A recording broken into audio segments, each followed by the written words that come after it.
Kalau tuan-tuan baca dalam bab ni menitis air mata. Sebab tu Imam Syafi'i ni kata, kalau kita ni nak jadi anak derhaka, tanda-tanda pertama apa? Berkelahi dengan mak kita walaupun dengan soal sepasang sepatu. Tak boleh gaduh dengan mak kita walaupun kisah kasut.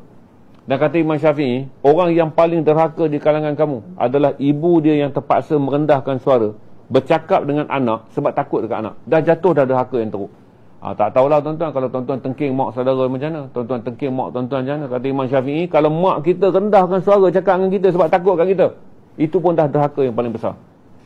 Pertama, yang mana jadi mak dalam ni? Bab 1 dan bab 7 adalah bab pendidikan yang paling bagus. Ni kisah Imam Syafi'i tulis sendiri. Ini dia tulis sendiri. Dia umur 18 tahun. Ini kitab dia. Imam Syafi'i ini dilahirkan dengan sebagai seorang yang sangat luar biasa. 5 tahun dia hafiz Quran. Umur dia 10 tahun. Dia dah hafiz beribu hadis. Dan dia telah menulis kitab fiqh yang pertama umur 10 tahun. Umur 14 tahun. Imam Syafi'i ini ambil langkah nak keluar daripada bumi Mekah, pergi menuntut ilmu, nak berguru dengan Imam Malik di kota Madinah. Ini Imam Syafi'i buat travelog dia.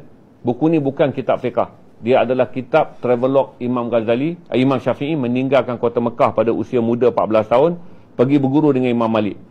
Imam Malik ni ilmu dia yang ada pada dia berpuluh tahun. Imam Syafi'i ambil 6 bulan je. Seluruh kitab Muwatta' tu Imam Syafi'i kawal. Dapat faham.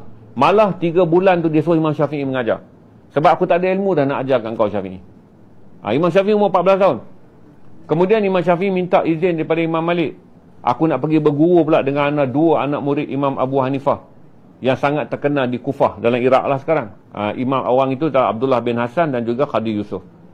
Dia pergi jumpa. Bila Abdullah bin Hasan dengan Khadi Yusuf nampak budak 14 tahun ni hebat dan nama dia dah masyhur sebagai orang yang mau keluarkan fatwa di kota Mekah. Dan kemudian menjadi murid yang terawal mengajar kitab Muwatta' di Mekah, di Madinah.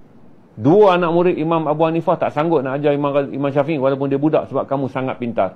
Apa yang boleh kami bagi, kamu masuk dalam semua gudang ni, bacalah kitab-kitab Imam Abu Hanifah yang telah wafat. Waktu Imam Syafi'i pergi ke situ, Imam Abu Hanifah baru wafat 14 tahun, sebab tahun Imam Syafi'i lahir, tahun 767 masih, 150 Hijrah. Tahun tu tahun kematian Imam Abu Hanifah. Jadi bila dia 14 tahun dia sampai, jadi dia dapat lapis pertama anak murid tu. Bila anak murid tu tengok ilmu Imam Syafi'i ni sangat hebat, dan kemudian dia menguasai semua kitab Imam Abu Hanifah. Satu hari Abdullah bin Hasan panggil penduduk kota Kufah. Mulai hari ini bukan aku dan Khadi Yusuf sebagai orang hidup yang paling maklum tentang ilmu Abu Hanifah. Orang hidup yang paling maklum tentang Imam Abu Hanifah adalah orang yang tak pernah belajar dengan dia tapi menguasai kitab di Imam Syafi'i. Masyhur nama Imam Syafi'i di kota Kufah. Dan dia pergi ke Baghdad. Ini cerita 1 dan 7 adalah kisah yang ibu dan anak. Sayangnya Imam Syafi'i pada mak dia.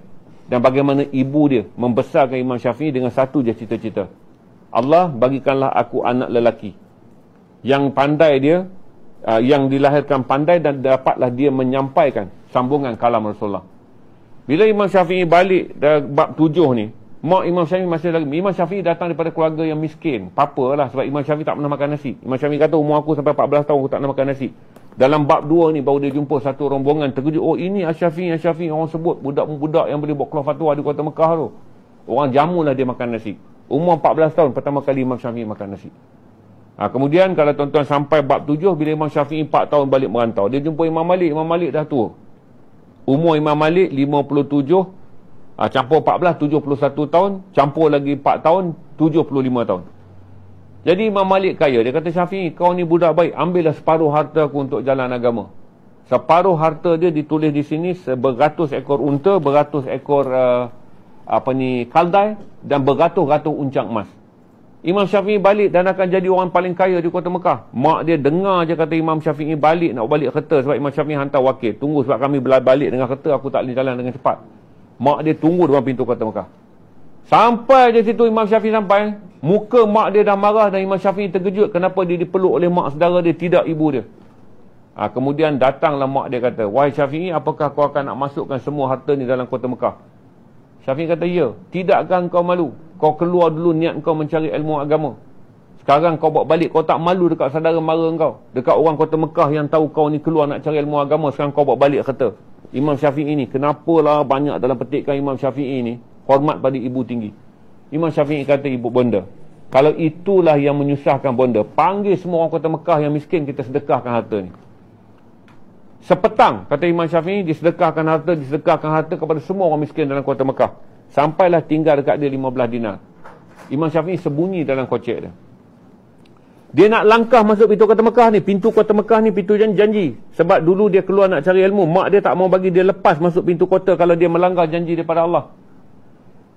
Datanglah seorang hamba, perempuan. Dia dengar orang bagi kereta, dia terlambat dengar berita. Dia sampai-sampai kereta dah habis. Dia terlanggar Imam Syafi'i, jatuhlah cambuk Imam Syafi'i. Dia kata, ya Allah minta maaf. Aku sedang mencari seorang pemuda yang dikatakan sedang memberikan harta. Aku terlambat dengar berita ni. Imam Syafi'i kesian, duit 15 dinar dia ambil. Dia bagi pada perempuan tu 5 dinar. 5 dinar emas ni dah besar. Mak dia nampak. Mak dia kata, bagilah semua, buat apa kau nak simpan.